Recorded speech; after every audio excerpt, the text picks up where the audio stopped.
Bienvenue à vous sur Mayotte la Première. Je suis ravie de vous retrouver pour ce nouveau numéro de Maëcha.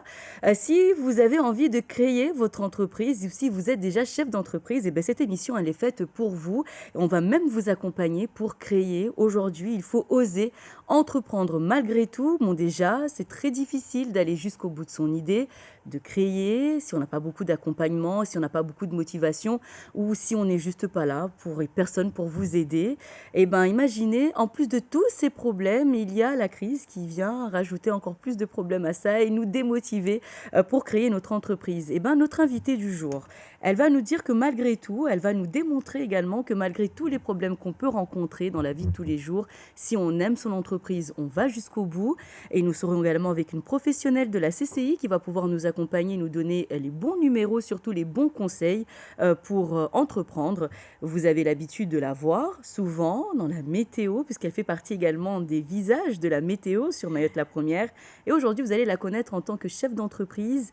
Awa Boura, comment allez-vous? Bonjour Yumna, ça va très bien et vous? Ça va très bien, on va vous faire la blague qu'on doit vous faire à chaque fois. Quel temps il va faire aujourd'hui? Comme vous pouvez le constater, il y a du soleil. Je pense que c'est le déconfinement qui fait ça. Exactement. En tout cas, merci d'avoir répondu à cette invitation. Avec Vous plaisir. êtes co-gérante de Ebweni. Tout à fait, Vous oui. allez nous en parler également tout à l'heure, mais surtout comment est-ce que vous avez mis en place cette entreprise et surtout comment est-ce que vous vous êtes adapté à la crise Covid. Voilà, comme tout le monde.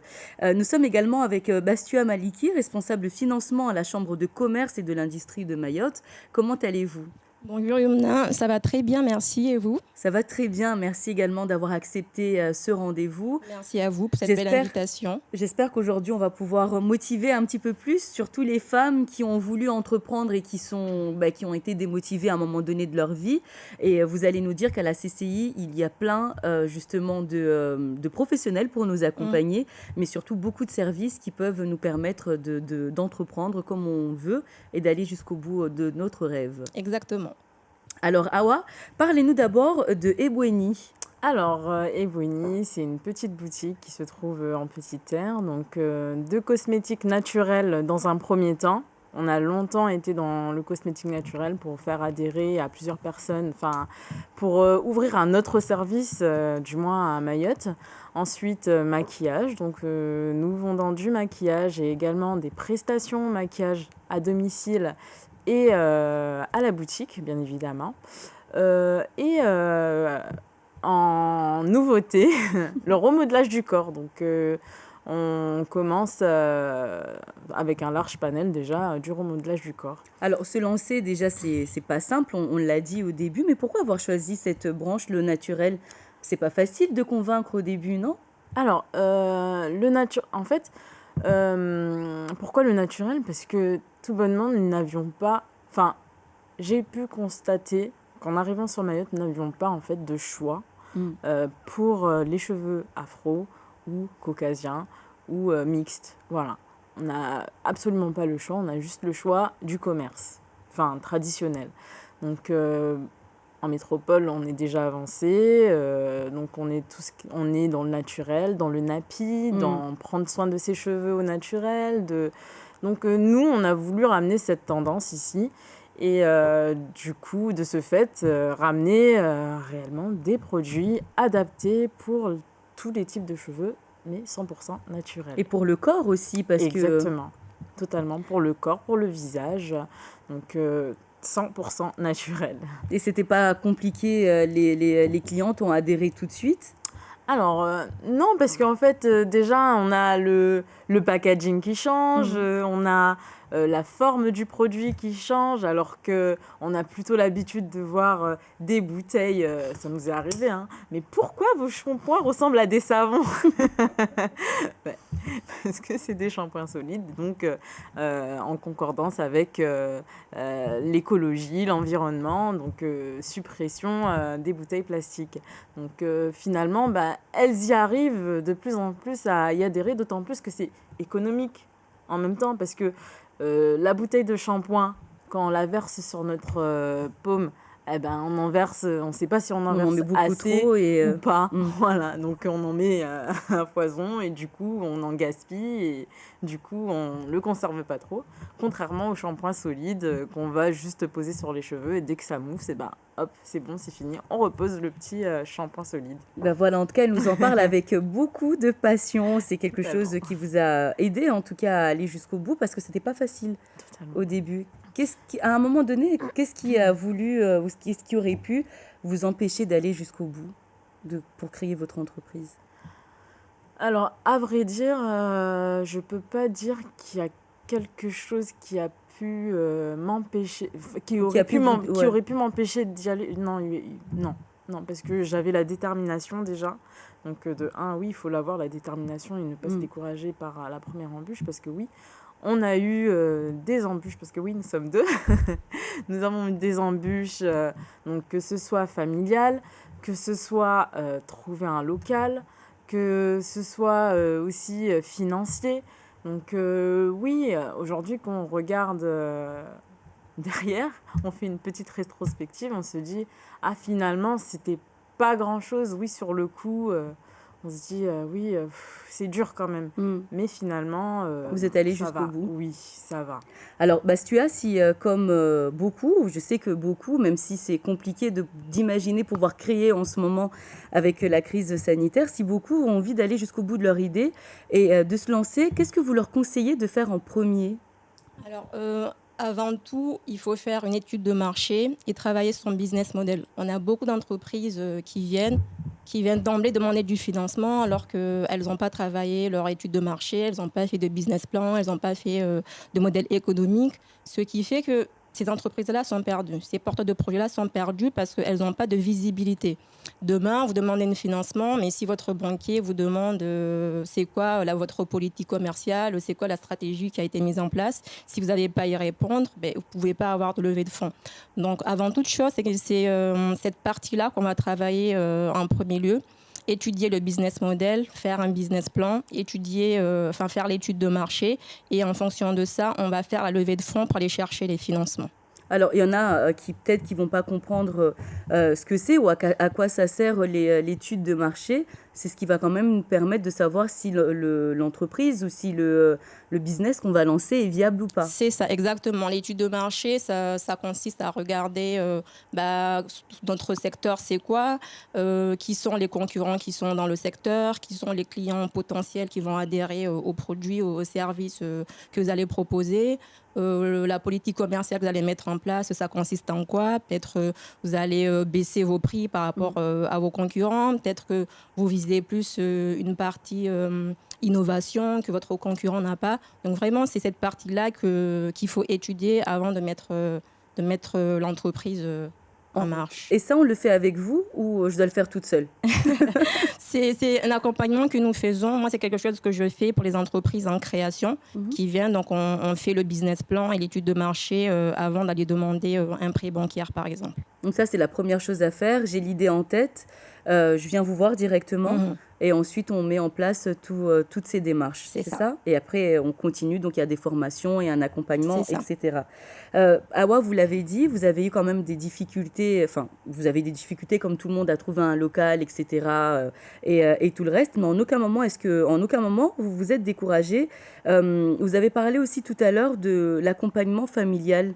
Est-ce que pour vous, ça peut être un frein, la famille, si le papa ou la maman dit « Oh, mais pourquoi tu veux venir vendre des produits naturels? Va travailler dans un bureau, c'est plus intéressant et tu as un salaire à la fin du mois. » Stable, tout à fait, oui. Donc oui, on a eu ces remarques-là que c'était... effectivement, pourquoi tu te lances? Tu es déjà en CDI.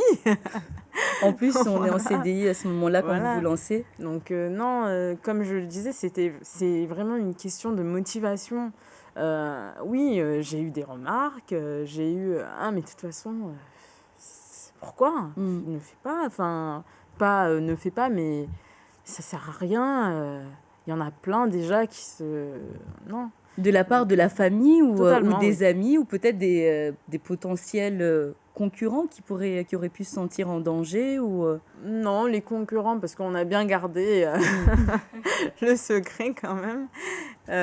Donc non, plus des proches et puis voilà. Mais maintenant, ça va mieux. Enfin, comme je le dis, c'est une question de détermination. Et sinon, on va prendre les conseils et on va essayer de se détacher des critiques. Parce que oui, les critiques, ça nous mine le moral quand même. Et au niveau de l'accompagnement et des aides qui existent, est-ce que vous avez eu, vous, droit à toutes ces aides quand on nous encourage à créer en tant que femme ou en tant que jeune, tout simplement, allez créer, on va vous donner de l'argent, des subventions, on va vous accompagner. Comment ça s'est passé réellement pour vous? Alors moi déjà, je n'étais pas au courant qu'on était accompagnés.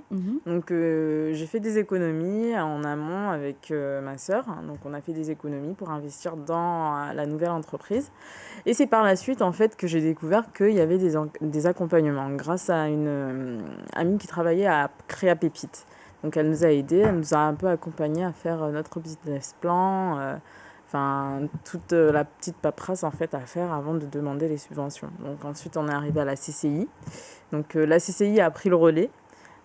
Du coup, franchement c'était très fluide parce que l'accompagnement y est quand même. Donc ça existe oui, alors? Ces aides-là existent réellement ou... L'accompagnement y est.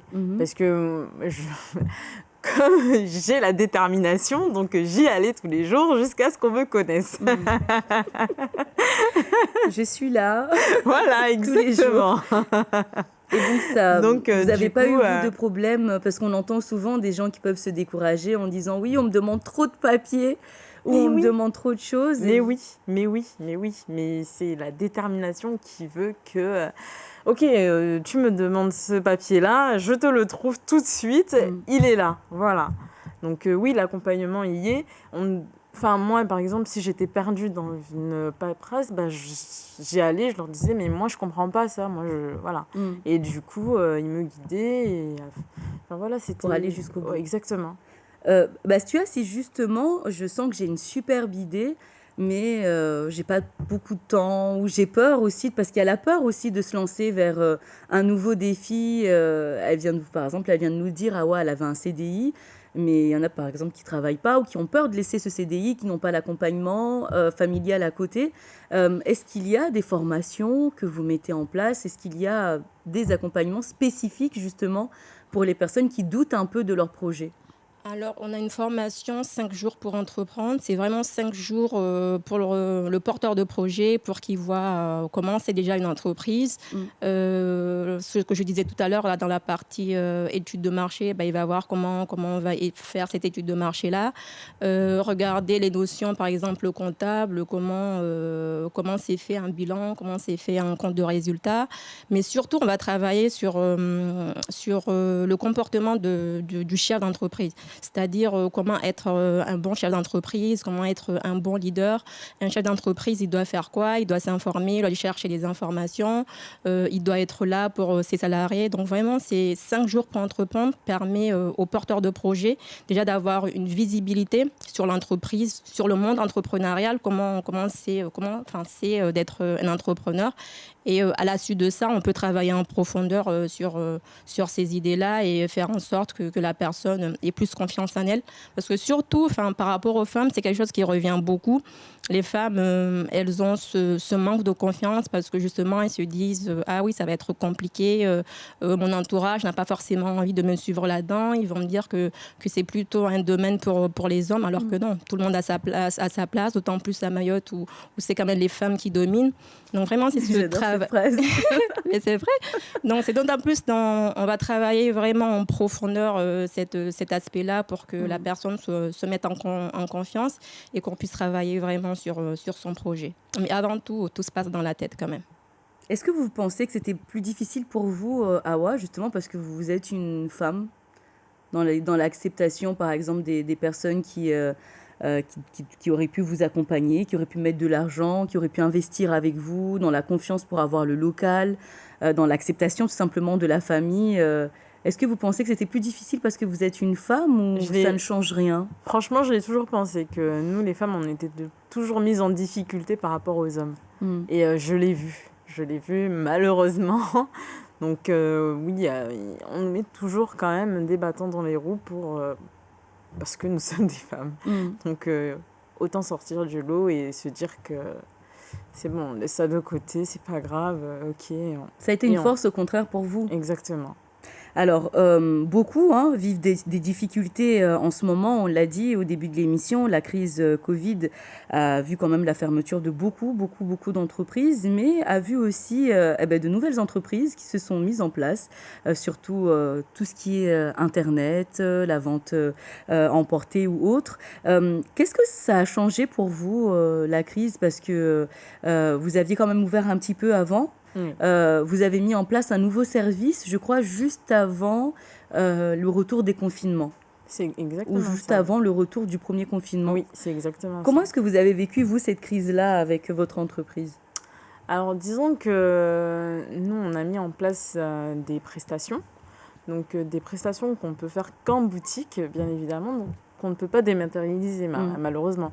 Mais heureusement qu'on a aussi le côté commerce, voilà, vente. Donc, on a mis en place un site internet provisoire afin que nos clients puissent se réapprovisionner et un système de livraison sur tout Mayotte. Voilà. Est-ce que vous aviez pensé à mettre ça avant ou c'est la crise sanitaire qui vous a poussé justement à réfléchir à ce système? Alors, on y pensait et la crise sanitaire nous a poussé là-dedans. Voilà. On a fait, donc du coup là, on est en train de faire un réel site internet. Et là, pour le moment, les personnes peuvent commander sur un site internet provisoire et payer et être livrées dans la semaine. Alors, on rappelle que vous avez mis en place, on peut appeler ça des massages amincissants. Je ne sais pas trop comment vous appelez. Du remodelage du corps. Voilà, c'est plus joli en plus.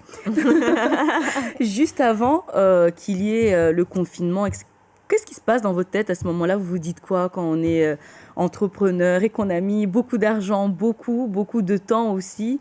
Qu'est-ce qu'on se dit à ce moment-là? Comment on apprend la nouvelle? Alors, j'ai d'abord pensé à mes clientes qui avaient leur rendez-vous. Donc, je me suis dit, mince, comment on va faire pour... Du coup, on a mis en place un nouveau système, du coup, après le confinement. Donc, elles auront un avantage supplémentaire. Donc, pour pallier au manque de prestations. Mais en fait, c'est... Est-ce que vous avez eu peur à un moment donné, par exemple, comme beaucoup, de perdre votre entreprise à cause de la Covid-19?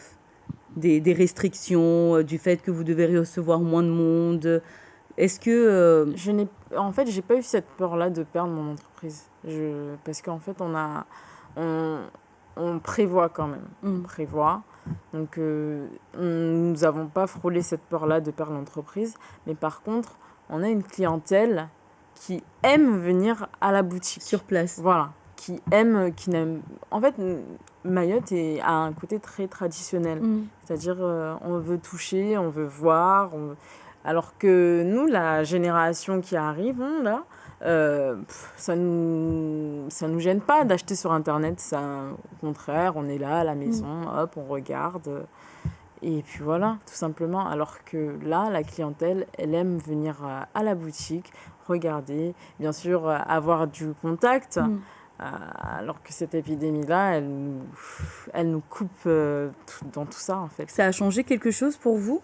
Franchement, le deuxième confinement m'a quand même un peu démoralisée parce que on était parti sur une bonne lancée.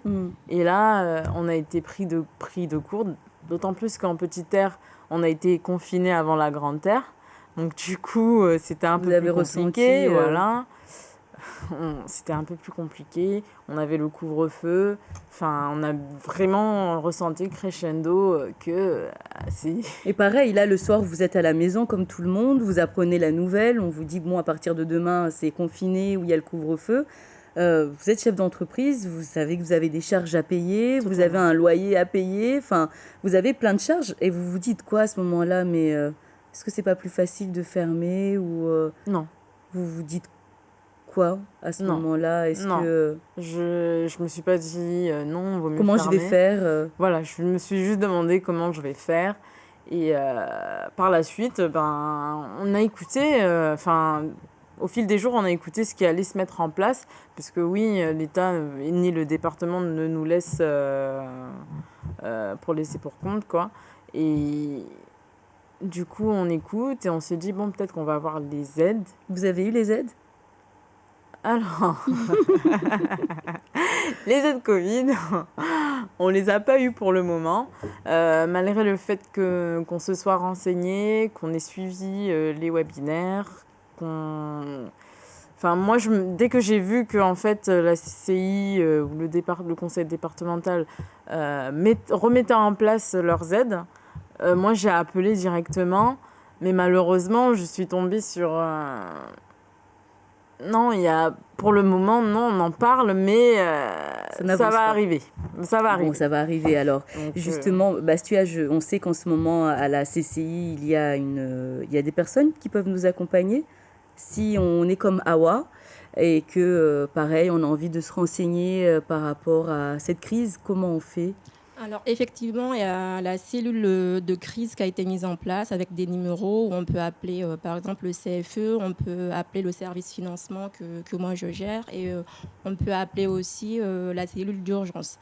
Alors, pour tout ce qui est relatif au financement, c'est avec le service financement. Tout ce qui est relatif, par exemple, à l'exonération des charges sociales et fiscales, tout ce qui est en rapport avec les aides, justement, qui sont mises en place par rapport aux exonérations des loyers ou l'activité partielle, comment c'est pris en charge. C'est directement avec la cellule d'urgence où les entreprises peuvent avoir les informations.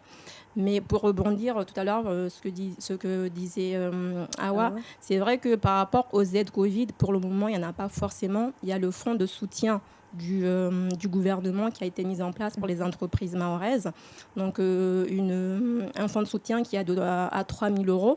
Mais par rapport aux aides Covid, pour le moment, on n'a pas de retour par rapport à ça. Alors, il y a d'autres subventions et d'autres dispositifs de financement qui sont là, autres que les aides Covid, on va dire. Donc, on rappelle le numéro de téléphone, c'est le 02 69 50 23 11. C'est bien ça. Et en fonction du service que vous demandez, vous allez mettre les numéros 1, 2, 3 ou 4. Alors, on va finir quand même sur une bonne note. On a dit, on a passé l'étape compliquée de la crise, mais ça nous a quand même permis, on disait tout à l'heure, de mettre en place de nouvelles choses en tant que chef d'entreprise. Les petites vidéos, conseils, la vente en ligne. Exactement. Qu'est-ce que, justement, vous avez apporté en plus pour vos clients? Alors, déjà, nous, ça nous a laissé un peu de temps pour alimenter nos réseaux sociaux dans des nouveaux types d'images ou nouvelles façons, en fait, de communiquer, de montrer ce qu'on fait. Vraiment, ça nous a laissé le temps pour ça. Et franchement, les personnes adhèrent. Ils y adhèrent et aiment beaucoup. Du coup, c'est pas parce que... si, c'est quand même grave qu'il y ait tout ça. Mais vous, ça vous a permis de vous lancer sur autre chose. Donc, on rappelle qu'on peut retrouver des petites vidéos que vous faites, des conseils, astuces beauté aussi. Totalement. La vente en ligne. Par exemple, qu'est-ce qui marche le plus pour vous? Les plateformes que vous utilisez? On vous voit régulièrement sur Instagram. Totalement, oui. Instagram, oui. Donc moi, les plateformes qui fonctionnent bien, c'est les petites vidéos conseils et petites vidéos où on voit que je me maquille pour les prestations maquillage ou mariée. Donc tout ça intéresse beaucoup les personnes. Et aussi les formats où j'utilise les produits naturels sur mes cheveux et comment j'arrive à dompter mes cheveux également. Voilà, donc on rappelle qu'on peut aussi vous retrouver sur Facebook pour ceux qui l'utilisent encore ou Twitter et compagnie. Exactement. Et Bastua, est-ce que, admettons, je suis très, très, très, très nulle sur tout ce qui est numérique, réseaux sociaux, etc. Est-ce que vous pouvez m'aider, m'accompagner pour optimiser aussi mon entreprise sur le numérique? Alors moi non, mais il y a, il y a un service numérique à la CCI qui permet aux entreprises de se digitaliser. Donc que ça soit pour la dématérialisation des factures, que ça soit pour optimiser le process de production, pour créer un site internet ou pour se faire voir sur les réseaux sociaux. Il y a un service numérique qui est dédié à ça en effet. Voilà, donc on n'a plus d'excuses. Ouais, je sais pas utiliser la CCI est là en tout cas pour pouvoir vous accompagner. Un message pour les femmes qui se disent ah non, moi j'ai peur, c'est compliqué, j'ai les enfants à gérer, j'ai le boulot. On rappelle que vous êtes aussi présentatrice donc de la météo sur Mayotte la Première. Vous travaillez. Exactement. Et vous avez votre entreprise, vous avez le temps de faire vos vidéos. C'est quoi le secret? C'est quoi le conseil que vous pouvez partager aux autres qui nous regardent aujourd'hui? Alors, l'organisation, après avoir les enfants, c'est une question d'organisation. Parce que il y a beaucoup de femmes entrepreneuses qui ont des enfants et qui entreprennent. Comme Terre de Rose. Terre de Rose est pas mal, franchement. Elle est sur une très très bonne lancée. Hein, donc, moi, j'ai rien à dire. Je suis juste admirative devant. Salut Asman, si elle nous regarde. Juste admirative devant ça. Et voilà, donc je pense que quand on a la détermination, on peut y arriver. Et l'organisation et un soutien. Parce que moi, j'ai le soutien de ma sœur qui gère la boutique avec moi. Donc, ça vous a beaucoup aidé. Exactement. Voilà, en tout cas, moi, c'est le mot que je vais retenir avec vous aujourd'hui, la détermination et la motivation. Totalement. Si tu as un dernier conseil pour les femmes qui veulent entreprendre? Je pense qu'il faut vraiment travailler son mental parce que c'est quand même un domaine qui est assez difficile. Quand on y rentre, on se dit « Ah, c'est tout rose, je vais m'en sortir », alors que non. Donc, travailler son mental, s'entourer des bonnes personnes, s'entourer peut-être d'un entourage qui sera là pour vous aider, pour vous aiguiller, s'entourer aussi de bons conseillers, avoir un organisme accompagnateur qui va vous aider dans la recherche de financement, par exemple, comment mettre en place votre entreprise. Donc, vraiment, et essayer surtout aussi d'aller chercher les informations. Parce que souvent, les entreprises, elles attendent que les informations viennent à elles, alors que non. Ne pas attendre et se former, s'auto-former, lire des livres sur l'entrepreneuriat, sur comment gérer une entreprise et ne pas attendre que les informations, justement, viennent à elles. Super, merci beaucoup. En attendant peut-être d'avoir le retour des femmes qui nous ont suivis aujourd'hui, même les hommes aussi, vous avez le droit de crier, mais on motive un petit peu plus les femmes. Vous pouvez nous laisser un commentaire, bien sûr, sur la page Facebook de la Première, ou nous envoyer un mail à maïcha@francetv.fr et dites-nous si on a réussi, en tout cas, à vous faire changer d'avis, si vous allez créer une entreprise grâce à cette émission, ou si vous allez relancer tout simplement l'entreprise qui était un petit peu morte à cause de la crise. En tout cas, on espère qu'on vous a motivé, qu'on vous a donné plein de conseils aujourd'hui. On peut retrouver Awa, comme je l'ai dit, sur les réseaux sociaux directement en Petit Air. Totalement. Et Bouéni, voilà. Si vous voulez vous faire joli et prendre soin de vous également. Et puis Bastua, on la retrouve à la CCI. C'est ça. N'hésitez pas à venir les entreprises, surtout en ce moment où c'est quand même assez difficile. Donc n'hésitez pas à venir, par exemple, pour faire des diagnostics de votre entreprise, pour voir comment l'entreprise a vécu justement ce confinement. Et aussi aller chercher les financements par des prêts d'honneur, par des prêts bancaires, même si on sait qu'en ce moment c'est quand même difficile avec les banques. Mais ne perdez pas espoir. On est là pour vous aider et vous aiguiller. Merci beaucoup. Voilà, on vous souhaite de passer une agréable soirée sur Mayotte la Première. Retrouvez votre émission sur le site internet et on se dit à très vite pour un nouveau numéro de Maïcha. Merci mesdames. Merci à toi. Merci.